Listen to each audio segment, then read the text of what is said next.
So upcoming Friday nights, me and the degenerate boys that we are, we're coming back with the betting show. You look at the way he bounces off tacklers, the way that he keeps his eyes downfield, his vision, his ability to find holes, his pass catching ability, right? Because he had.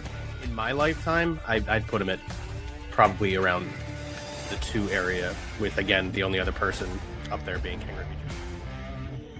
Anthony Richardson or Caleb Williams at the 111. Yeah. So just hit us.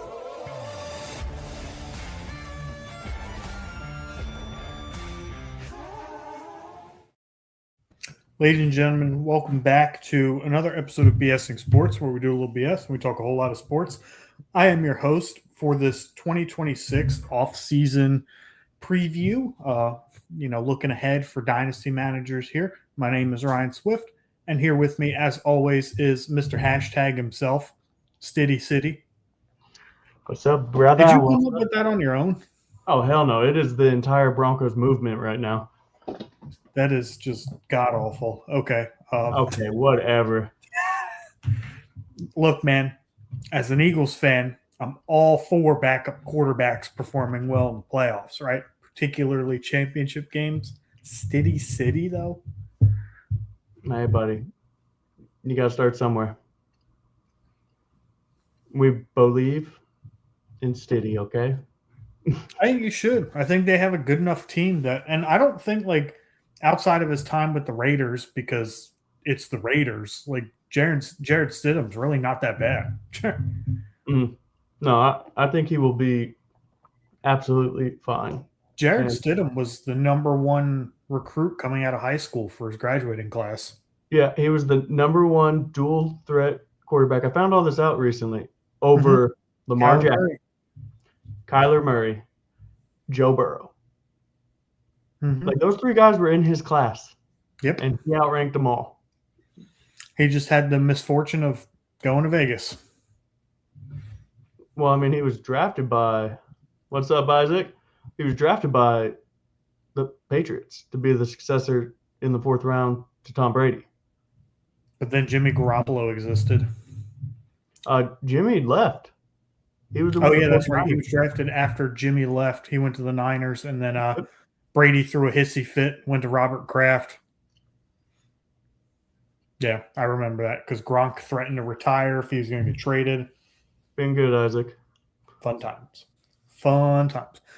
Welcome, Isaac. Welcome, Tim Hawkins. What's going on, guys? So today we are going to talk about wide receivers. There's a lot to talk about. Finally, after the 3rd alert, LOL. Yeah, I hate to keep blaming the same person for us not making our regularly scheduled programming, but yeah, I figured that was a bot. Can you subscribe after this live stream? I don't know what that means, but okay. You can subscribe during the live stream if you want. Give us a like too. That'd be really awesome. Sure that's just a bot, dude. It's fine. Yeah. It's all fine. Yeah, for sure. But Tim, this is Hawkins. This is my fault, buddy. I kind of have a hectic schedule right now, and the most inconsistent work ever. Yeah, it's also my boy's getting married. Give him a pass. This is my it's my engagement present to you, as I won't get on you too much for being inconsistent. Nonetheless, we are here again this week, 3rd episode of the Dynasty offseason preview. Got wide receivers. If you haven't checked out the quarterbacks or running backs, go ahead and do so. For the 3rd week in a row, though, we are going to start this show off with Fernando Mendoza. He finally, declared on the last day eligible today. So that is a saving grace for the 2026 Dynasty rookie class, because if he had not declared, all of the quarterbacks would have been absolute trash. There would have been, 4 players really worthy of drafting in the 1st round, and then maybe some guys you're kind of taking a flyer on. So good for him. Yep. That's kind of how I'm sticking to Dynasty this year right now. Is I have a few leagues where I have some high 1st rounders, made some trades, got those, and that's kind of how I'm going to sit to it. I don't want any 2nd rounders. I don't want any 3rd rounders. People can play their game.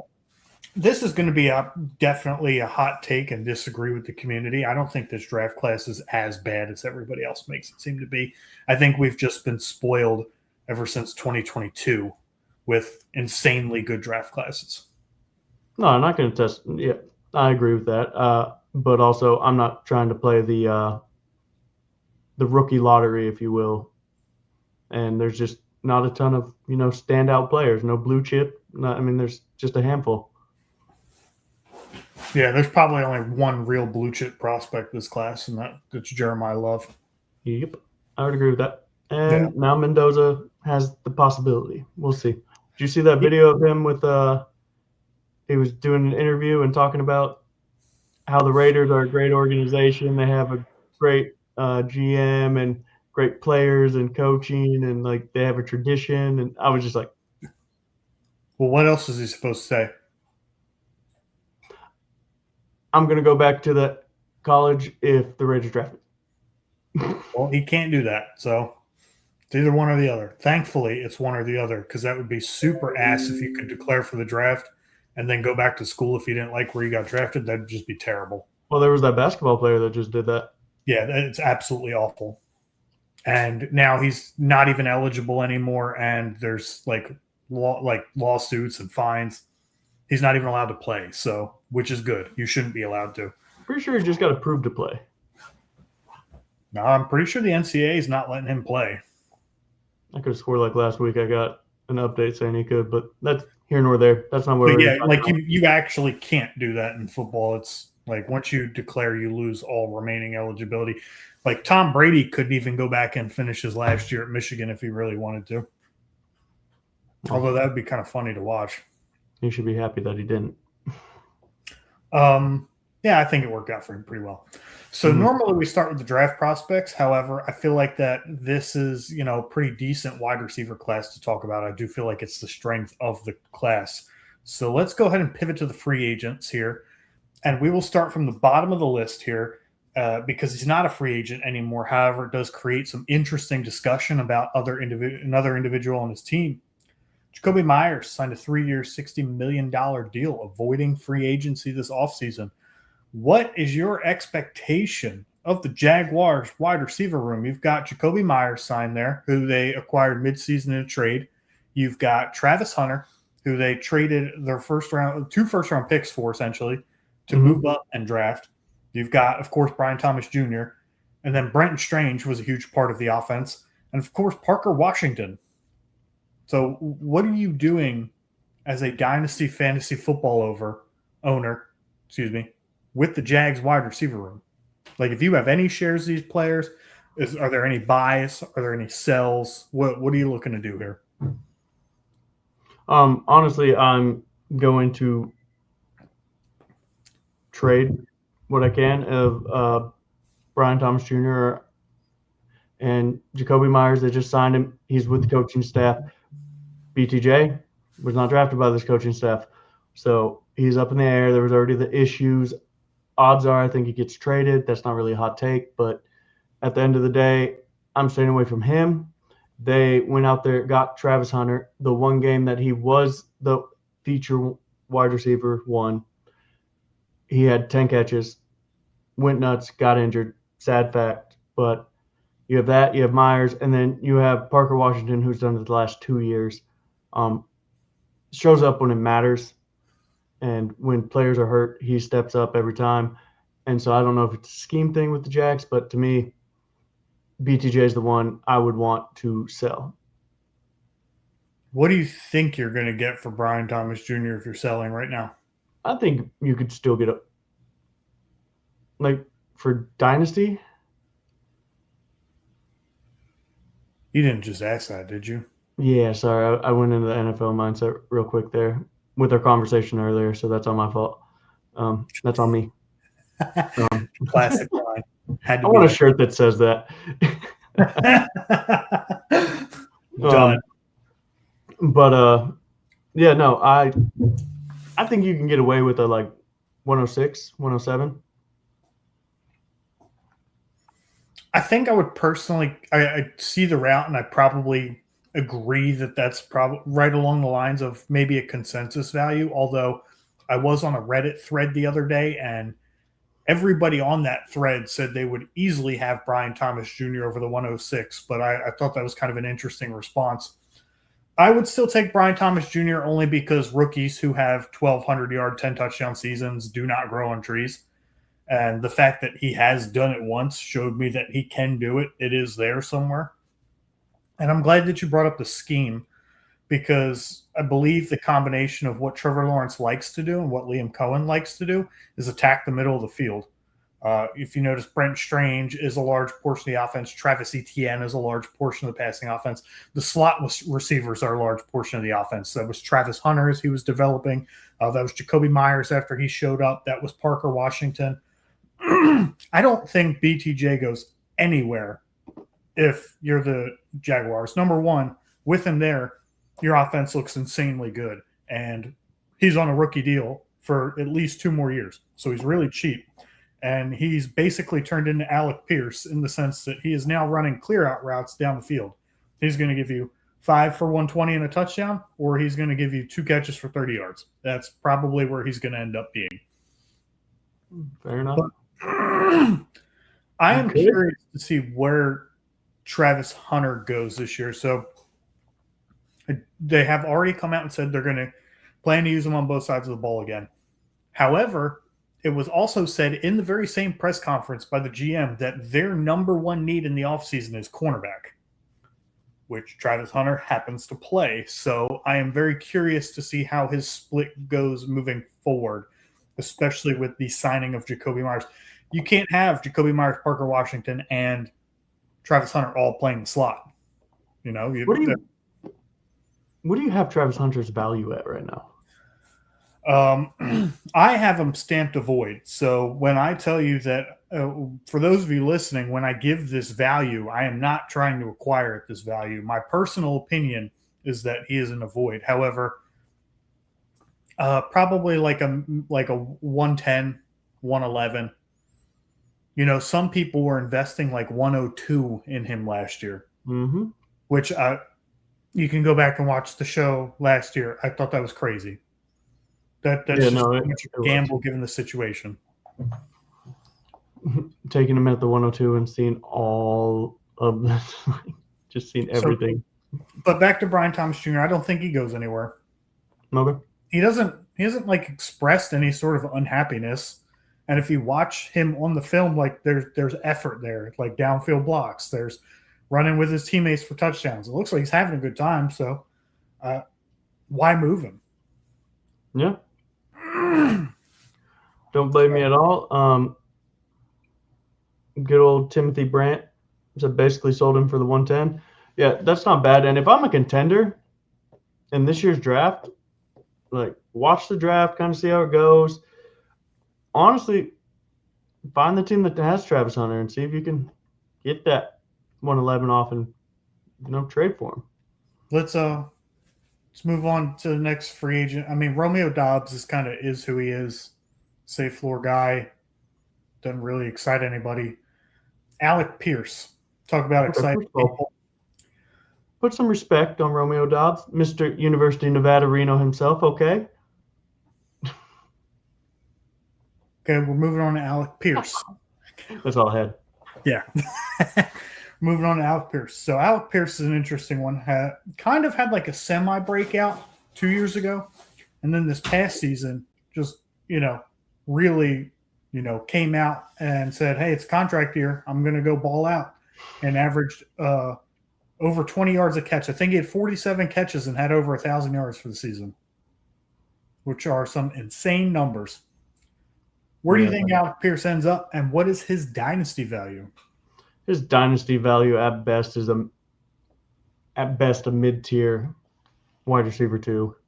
Put a pick to it. What do you got his value at? I wouldn't give up anything more than a 204 for him. All right, I think I had 203 so like 203 to 205 somewhere in that neighborhood. So we agree on the value against the pick. Yeah, I'm not big on him. Not like it's cool. If AR-15's his quarterback, I I'm a little more happy about it because that's all he wants to do is throw 60-yard bombs. And that's kind of all Alex Pierce really does is run bombs.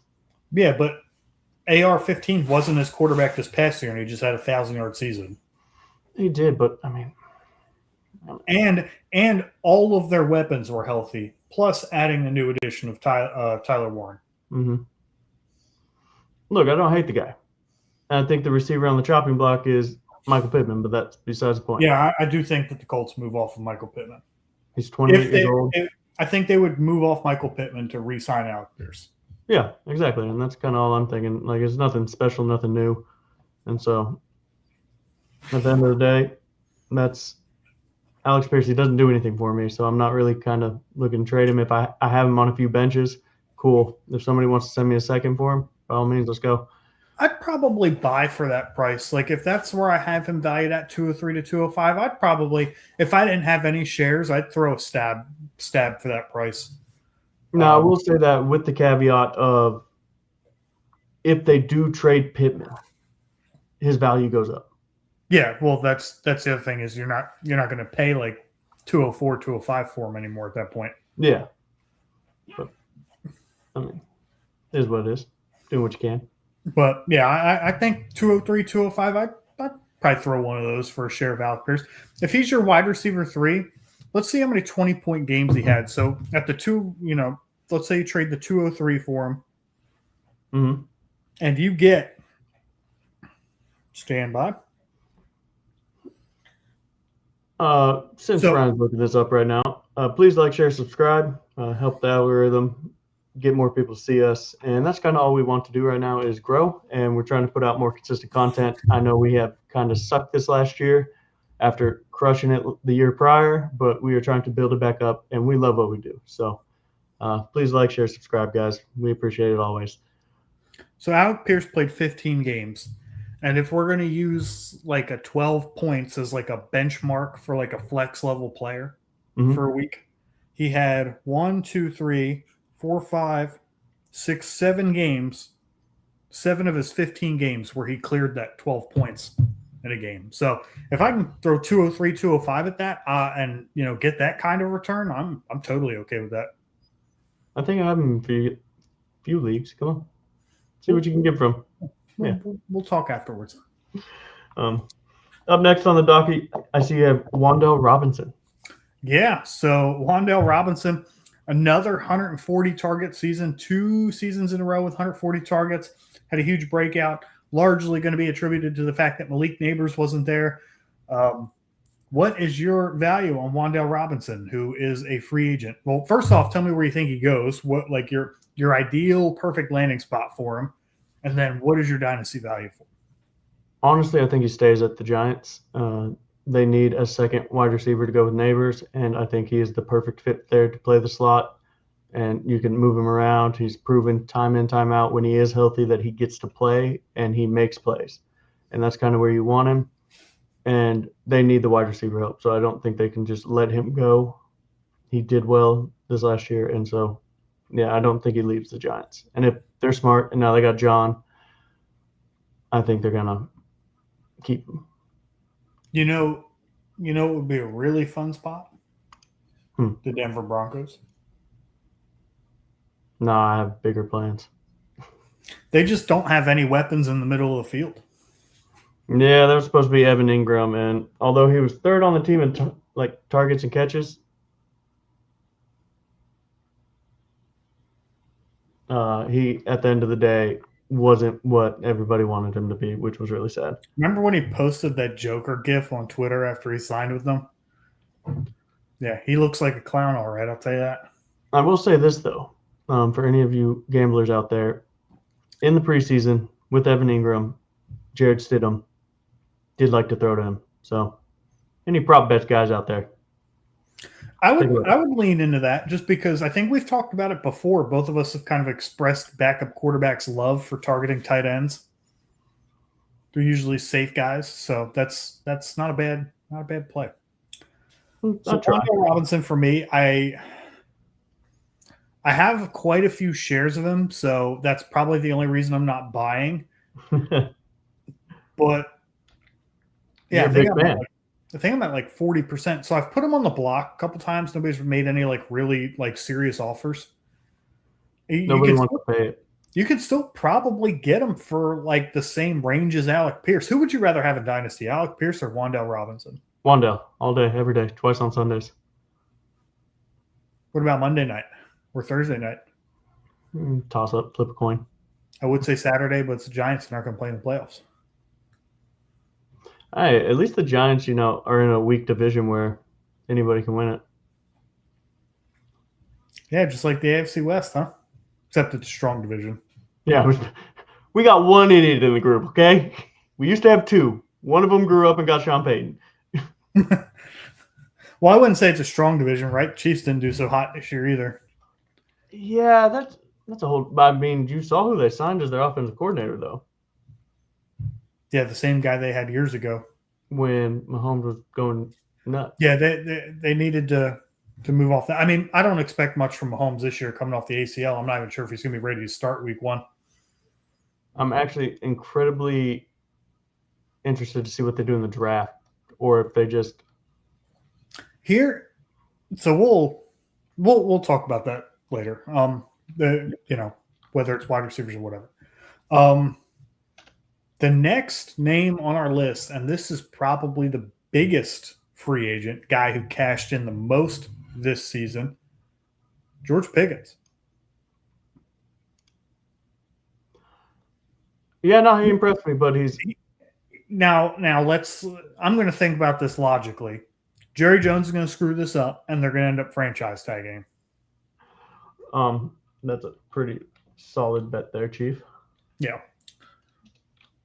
But I honestly don't think he will care at that point because he's incentivized by money, and so he'll be making very handsome money.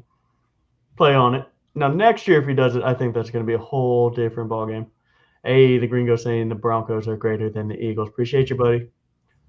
Well, he didn't watch football, so that says all you need to know. Ever since he watched the 70-20 beatdown of the Broncos, we have done nothing but really win. So I appreciate all he's done for the Bronco community. And I've sent this meme to you. The directions those franchises went after that game, you would never expect which way each team went. Yeah, it was kind of insane how all that worked out. And I'm very happy with how my team has handled it. Look at this comment. I think he thinks Tim Patrick still plays for the Broncos. I think he's saying Patrick Mahomes is greater than AJ Brown. Maybe he's saying Danica Patrick is greater than AJ Brown. I think we can all agree on that. Yeah. Oh yeah. That's easy. But yeah, George Pickens. So, do you think that he can replicate the same success that he had this past season, which had CeeDee Lamb littered by injuries throughout the year? I think he absolutely can repeat what he did. He's in an offense where all they want to do is throw the ball, and he's going to go up against the second corner. He's good enough to be a great wide receiver too. He is T. Higgins. That is his ceiling. That is what he is. And he just had a better fantasy season than T. Higgins has ever even sniffed. Yes, I hear what you're saying. I'm smelling what you're stepping in. But well, hopefully not. I got bare feet. At the end of the day, he was the wide receiver 1 for most of the season because CD was out. I like the path that you're walking down. I'm going to follow you down. I think that his season was largely inflated by the fact that CeeDee Lamb was out. Thank you. I like to think they also faced a much harder schedule than they could handle because they're the Dallas Cowboys, so they were put in positions where they had to throw the football a lot. Yeah, because their defense was dog water. If only they had, somebody that could rush the ball, that would have just been absolutely awesome. Insane. That would have been insane if they had pass rush. You know what the most Cowboy thing in the world they could do right now? What? Use their first-round pick to draft a defensive lineman. Yeah. Yep. I can't think of a more Cowboys thing to do. Yep. Man, that cold brewski looks so good. I'm so tempted. It's the second time I think I've had beer at my house since I moved in, almost 3 years ago. Got two more free agent names up here. Mhm. One is Deebo Samuel, Mhm. with Cliff Kingsbury interviewing for other positions. What is the likelihood Deebo returns to Washington, and what is your dynasty value for him right about now? Honestly, my dynasty value for him is the same that it was last year. I think a second is good enough to get him. And I think on that offense, he did exactly what he wanted to do. He was healthy. He made plays. Still inconsistent as always, but also they had quarterback flux, and he still made plays. He's still Deebo. They're going to scheme plays open for him. And so at the end of the day, he's still worth like a mid-second to me. I know he's getting older, but nothing changed. Okay. I'll go on my monologuing here, and then while you grab one. Go monologue. Yeah, so Deebo Samuel. I've never been a huge Deebo fan. I felt like the people that were huge Deebo fans were kind of riding the high of that one season where he finished as the wide receiver 3. But I don't think as a wide receiver there's anything that Deebo does particularly well. He has to be designed touches. He's not not the best route runner in the world, doesn't have the strongest hands. He's not going to go up and contest catches.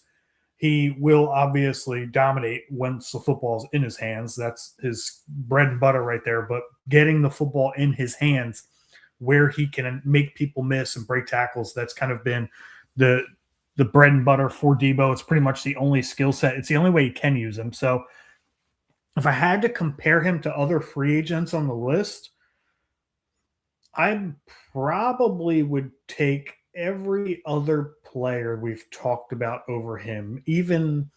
Maybe even Romeo Doubs, probably not him, but certainly Pickens, certainly Wandell Pierce, and Jacoby Myers I would take over Deebo Samuel at this point. We have one more free agent left to talk about. It is longtime Buccaneers wide receiver Mike Evans, who has not signed an extension with Buccaneers, so he will be hitting free agency.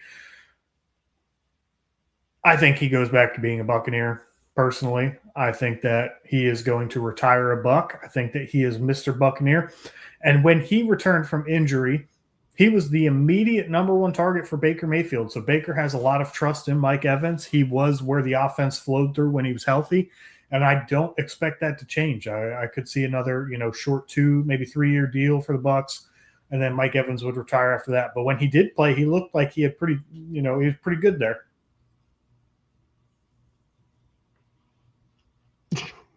But I don't know who we're talking about. I heard Buccaneers. Is he talking? How is he viewing this? No, that's a great question. It's to be fair, it could be either of us. Yeah, to be fair, I haven't hit a fairway in a very long time. Dude, my fairway percentage has been so trash recently. It's been like Scotty Scheffler and Game 1 bad. Only thing sadder than my fairway percentage is the fact that I have no beer in the house. My future brother-in-law, I guess, has emptied out my beer stash, so I'm kind of annoyed. Well, your future brother-in-law sounds like he needs to catch these fucking hands. Yeah, I'm kind of annoyed. He took the last beer and didn't replace it. Yeah.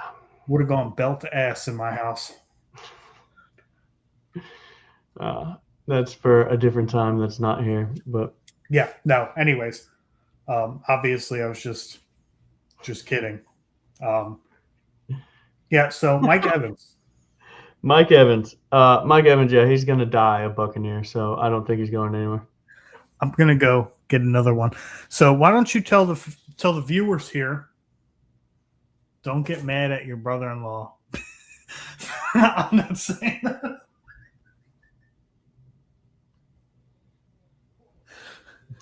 No, sir.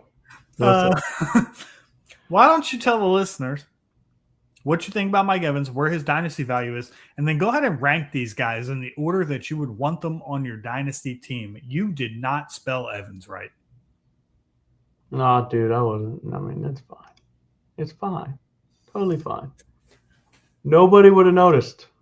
Nobody would have known. But thank you, Ryan, for pointing that out. We care about the product that we put out, and if I'm misspelling things, that's wrong.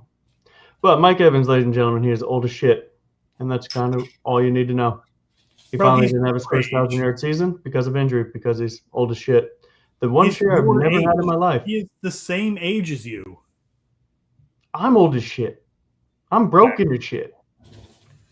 There's nothing else in this world. I think we're going to have to remove the chat from the screen at this point. Yeah, right. No. We're just going to go with no here. But yeah, no, I want nothing to do with Mike Evans. He's old and deteriorating, and that offense, we don't know what's going to go on. Baker's talking shit about the Falcons coach. It's a whole ball game here of just fuckery, and that's fine. But I want nothing to do with Mike Evans. And so if I'm ranking these guys, Mike Evans, Deebo Samuels, George Pickens, Wandell, Alec Pierce, Romeo Doubs, I'm starting with George Pickens, Wandell,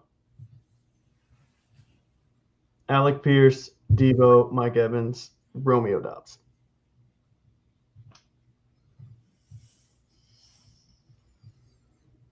And repeat that. Where it's gonna go. Looking like me, Jay, can't spell. Yeah, I do have an Alabama education, so for anything. Can you repeat the list for me, please? I'm slow. We got George Pickens. We got Wandell. We have Alec Pierce, Deebo, Mike Evans, Romeo Doubs. Okay. I actually am higher on Mike Evans than you. I unless he just up and retires, which I don't think is going to happen. But he seems like the number one guy in Tampa. So I want, from top to bottom, George Pickens, Wandell, Pierce, Evans, Deebo, Doubs. Okay, so all we have is Evans and Doubs. Evans and Deebo swap. Yeah, I think that's like a tier break for me, and though, like, I would easily rather have Evans than Deebo. Fair enough. And if he stays healthy, Baker's going to give him the ball. So it's not a bad bet. I just don't want to be caught with the bag at the end when he retires. And so I just want nothing to do with him from a dynasty perspective. If you're a contender and you can throw a second out there for him, that late second, sure, why not? Do it. But you ready to talk these college boys? Oh, yeah. And we're going to start with Zachariah Branch, because I need to know, what are your thoughts on Zachariah Branch? Well, considering that was not one of the guys I looked at, I have no thoughts on Zachariah Branch. So you're going to have to tell us about that.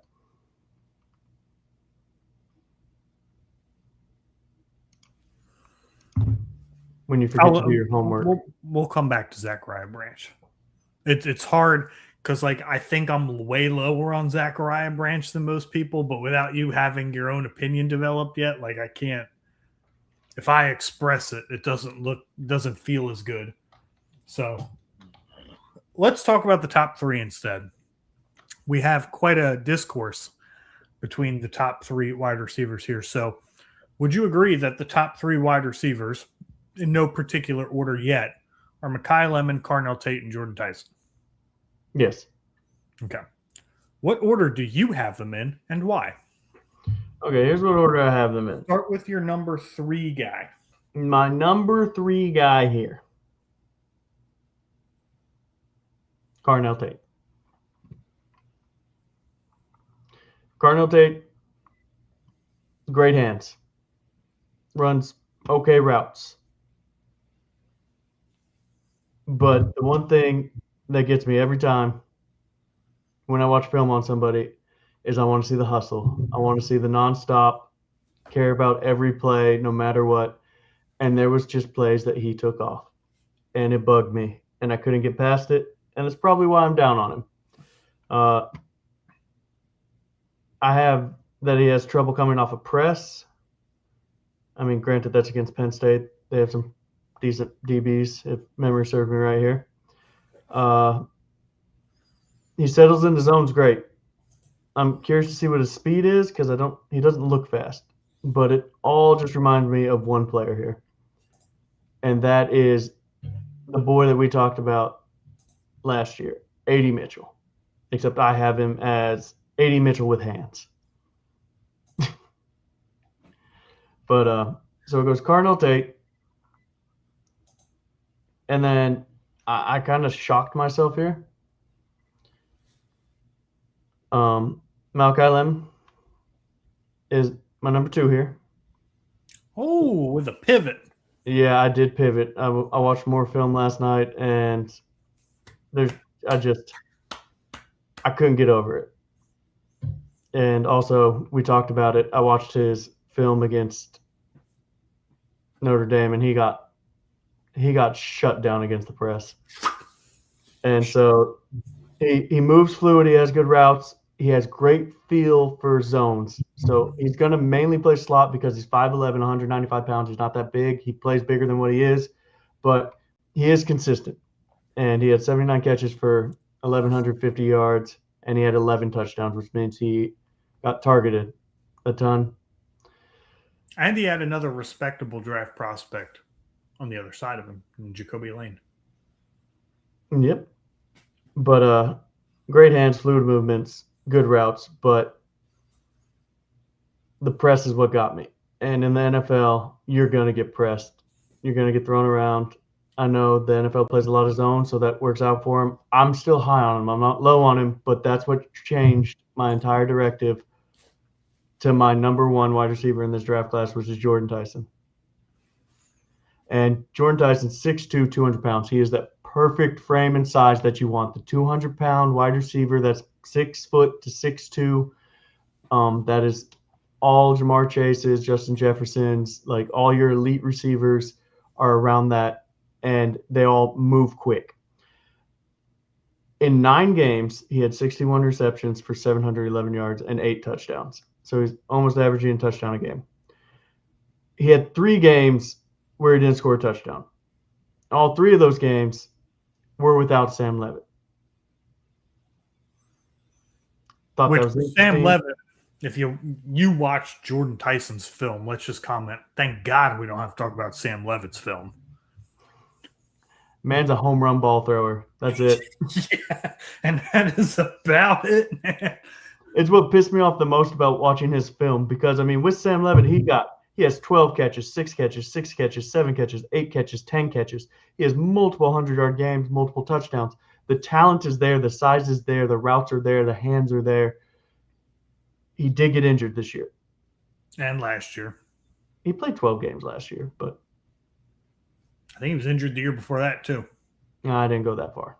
Yeah, but if he can find a way to stay healthy, this man does elite things. He has the size, the speed, the routes, and watching him play with Sam Levitt, he was open pretty much every play, and that's kind of what annoyed the shit out of me. Is he got all these targets, but somehow he was still always open. Did you have player comps for any of these players at all? Only one I had was Cardinal Tate. Okay. But, I mean, I kind of see it just off the top of my head. I see Nico Collins. For Jordan Tyson? Jordan Tyson. I like that comp. So my number 3 out of these 3 is Mekhi Lemon.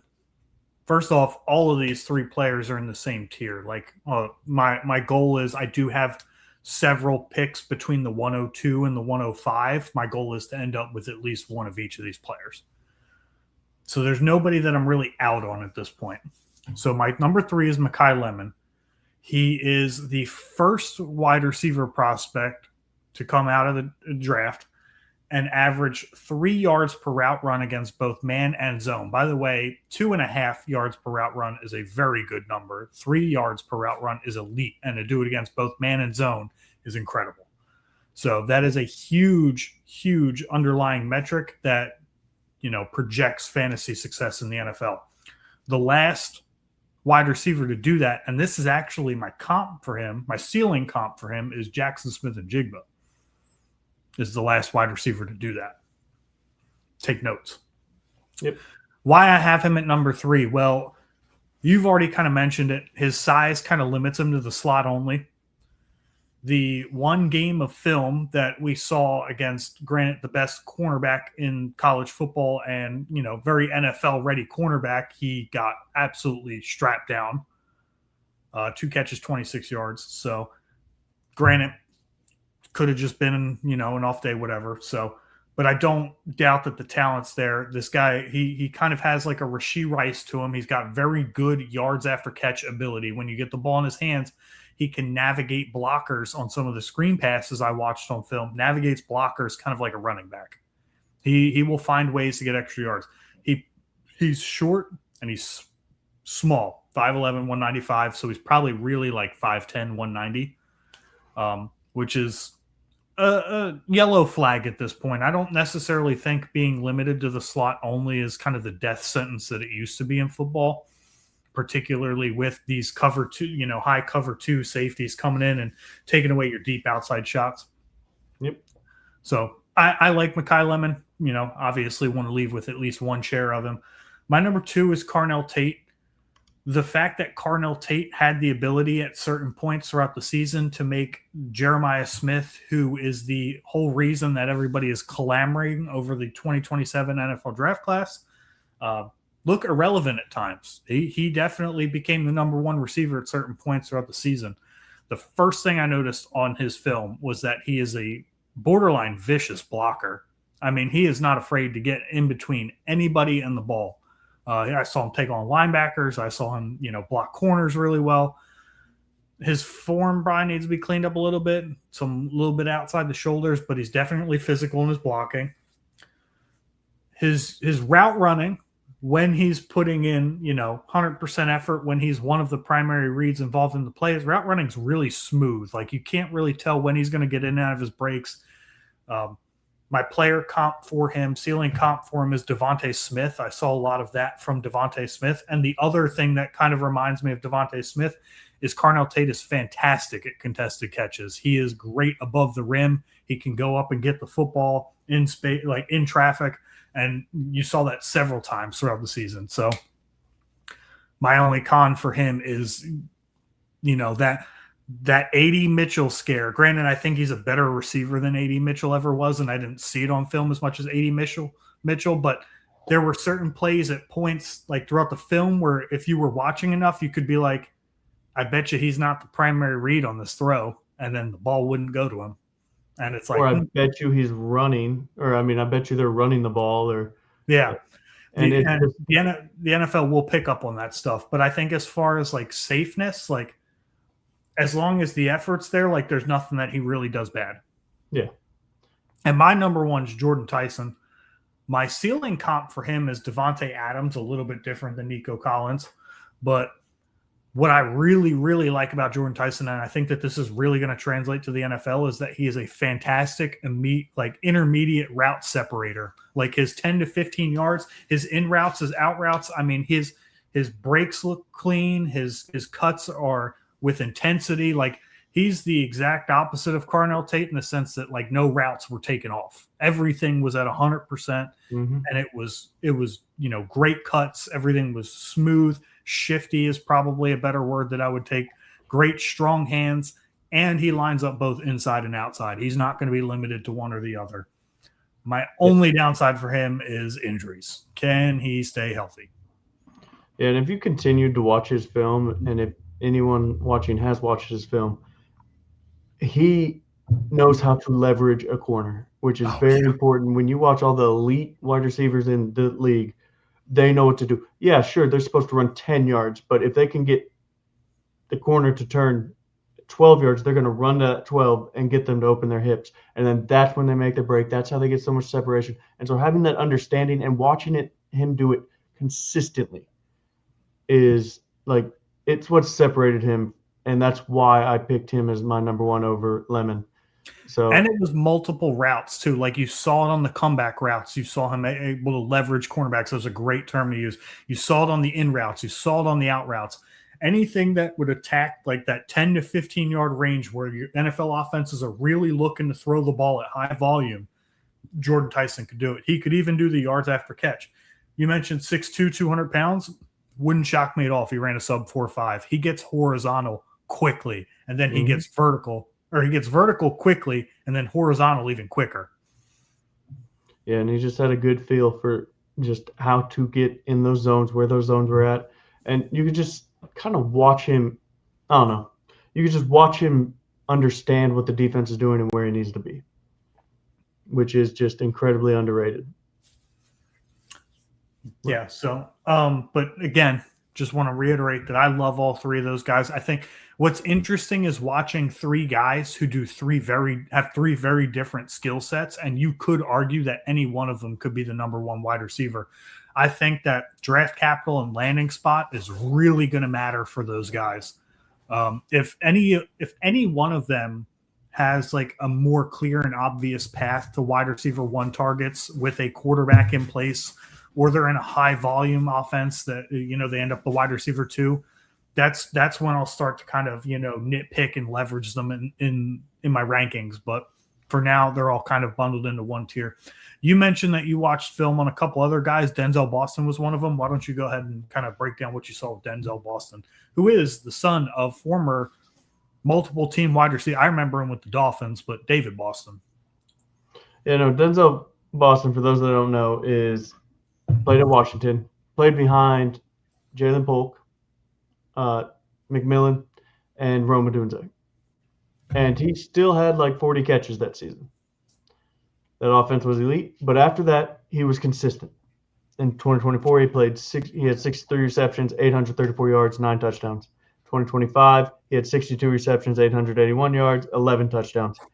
And what I have for him is he has good separation. He has great size at 6'4", 209 pounds. And he catches with his hands, and that's important to me. I hate when I see NFL wide receivers catch with their chest or stop it. You're getting paid millions. Catch the fucking ball. That's all I gotta say about that. But he needs to clean up his route tree. I mean, he kind of just ran deep a bunch and it was all kind of the same things, slants, just things like that. And he needs to work on his release. He could get jammed up a little bit, and for that size, you should be able to bully. And so those are some question marks that I have. But yeah, I like him, but I don't. It all is going to come down to where he goes. Yeah. So, do you have a comp for him or no?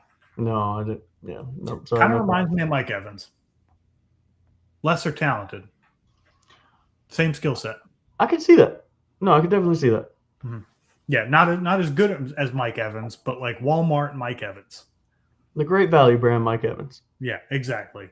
Cheap, still reliable. I do like Denzel Boston. To your point, though, I do think that the landing spot and the draft capital are going to matter a ton for him. He is fairly limited in the routes that he was running. And the counter argument to, his later breakout is the fact that Rome Odunze and Jalen McMillan and Jalen Polk were at Washington. My counter to that is, none of those three guys have really done anything in the NFL. So if you didn't if you weren't beating them out for reps in college, then that doesn't give me the warm and fuzzies there, So it's not like the Ohio State wide receiver room where it's dudes that are like beating other top 10 picks for, targets. It just seemed, I'm a little iffy on Boston. I do think that there is a skill set. I think landing spot and draft capital is going to be huge for him. If he goes in the top 50 picks, he's somebody that will climb up my board as somebody I'm looking for. Okay, I got you. And the last guy I have here is Jeremiah Bernard from Alabama. Once again, he's in that perfect size range of 6'1", 204 pounds. And look, as an LSU fan, I absolutely despise Alabama.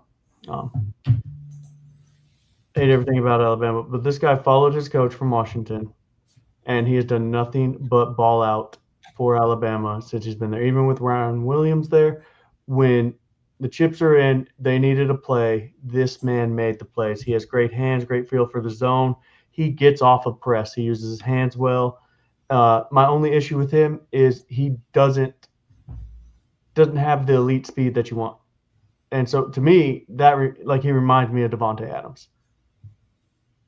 Like he gets open, runs good routes, has great hands, and when you need him in the clutch, he's there. And so, like, just from the eye test of watching multiple games of him playing and just watching his film, I love it. And he's kind of my diamond in the rough. He'll probably go in like the 3rd round, 4th round, and definitely a guy that I will try and get if I can. I was going to say that actually this is my, almost sleeper, if you will, guy that's kind of being recognized in like the 3rd, 4th tier of wide receivers in this draft class. I do think that he can get better draft capital. The red flag for me is that the production has never really been there. Production for wide receivers is kind of, a indicator of fantasy success in the NFL. Best season was this past year, 862 yards, 7 touchdowns. To your point, he was competing with targets with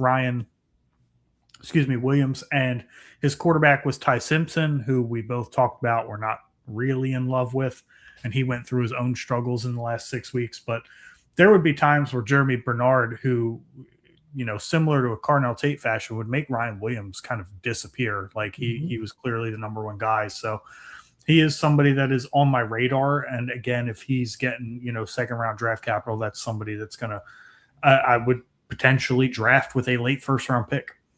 Oh yeah, no, definitely see it there. And just his hustle factor as well. I mean, but I do have a question for you before we do get off. Am I a terrible scout for looking at the size of wide receivers? Does that matter to you? Does size play a factor in how you scout? I think it matters in like tie-breaking scenarios. So like my tiebreaker for Mekhi Lemon being my wide receiver 3 is the fact that he's small. I got you. But I think given the day and age and how the NFL game has kind of revolutionized to high volume and the slot receivers, we've seen it with the Jeffersons. We saw it with Kupp in 2021. We saw, Chase will play the slot prime time. I don't think it's as like huge of a factor anymore. You do see these smaller wide receivers kind of produce, but I think it can at least be like a yellow flag. Like, hey, I'm not going to go knock Mekhi Lemon down to my wide receiver 7 because he's small, but would I rather have Tate or Tyson over him? Yeah. So I don't think that makes you bad. I think that actually makes you like really, in detailed with the notes and, you're really paying attention to some of the details. So I think that's actually a good thing that you see that. Yeah, I like to think that, I missed my calling. It's something NFL scouts are going to look for. Oh, right? yeah. They don't just you don't blindly see Wes Welkers and Julian Edelman's getting drafted every year. No, but you still like him. Like I was huge on Josh Downs, small guy. Produces, but he's just not elite because of his size. He's a good NFL wide receiver. He serves his purpose in the scheme. Yep. And so like I've been looking at Zachariah Branch just because I was curious. I'm looking at his size right now, and just 5'10", 180. I am so low on Zachariah Branch. I've seen like Mel Kiper Jr. mocked him going in the 1st round. I'm like, there's no way. There's just no way that the NFL teams take him in the 1st round. I personally think he's a like borderline day 2, day 3 pick in the NFL. He's very, very explosive with the ball in his hands, but I think he's kind of limited in his route tree. He's very small, not physical at all. I don't see him as a 1st round pick. He's not like a smooth route runner like Devontae Smith was coming out of college, another small guy. So I don't see it. I'm pretty low on Zachariah Branch. Yeah, I'll have to dive into him to give a full analysis, but just from a few games I watched, like nothing scares me about him. He is explosive, but my whole mindset here is the whole reason I brought up the size thing is Marvin Mims is 5'8", ran very low 4. I want to say he got into 4.2s. I think he did. Let me take it. Anyway, But go on your monologue and I'll look it up. He's 5'8". He's super small, but he has always produced inconsistently. But when just 4.38. Mm-hmm. Really? Oh, thought it was I mean, faster. which is still really fast, but Yeah, no, it's really fast, but I thought it was faster. But I mean, he's all-pro returner. Like, he's gotten the all-pro punt returner like the last 2 years. He was injured this year, so haven't really got to see him. But you look at Denver's receiving core, and this is kind of just what made me think of it, is you have Cortland Sutton, 6'5". You have Troy Franklin, 6'4". You have Pat Bryant, 6'3". But Pat Bryant and Troy Franklin got injured, and he went in there, did his thing, and he was the leading wide receiver, made plays, and he continues to make plays. And he's a gadget guy for Sean Payton, but I just think if he was 4 or 5 inches taller and about 10 pounds heavier, like, he would be elite, and it's just unfair. what's wild is Marvin Mims was Sean Payton, like the very first draft pick they had when Sean Payton took over. He loves him. Dude, at the end of not this season, last season, when he was like really breaking out, I was like, oh yeah, this is it. I actually got on the Marvin Mims hype train. I was like, this is it. Because Denver didn't have any weapons at the time. And even during the offseason, I wasn't threatened by anybody that they added. So I was like, okay, this is going to be legit. Just never unfolded. Yeah, I just want to get on that monologue that I feel bad for him because I love him to death. Another guy that serves his NFL purpose. Yep. All because of size. Size does matter, I guess. Yes, size does matter. That's what you're getting at BS in sports here. But yeah, man, did you have anybody else you wanted to monologue about before we? No, man, that was it. Yeah, so wide receivers. I don't know that we should do tight ends. There are some free agents we can talk about, but maybe we'll combine it with something else. We'll keep you informed. We'll put the topic on the thumbnail. Make sure you keep a lookout. Next Thursday? ? Should be good. Okay, next Thursday. We'll discuss offline, and yeah, we'll keep everybody who's listening informed. But yeah, that'll do it here at BSing Sports, part of the BSing Network, where we do a little BS and we talk a whole lot of sports. Have a good night.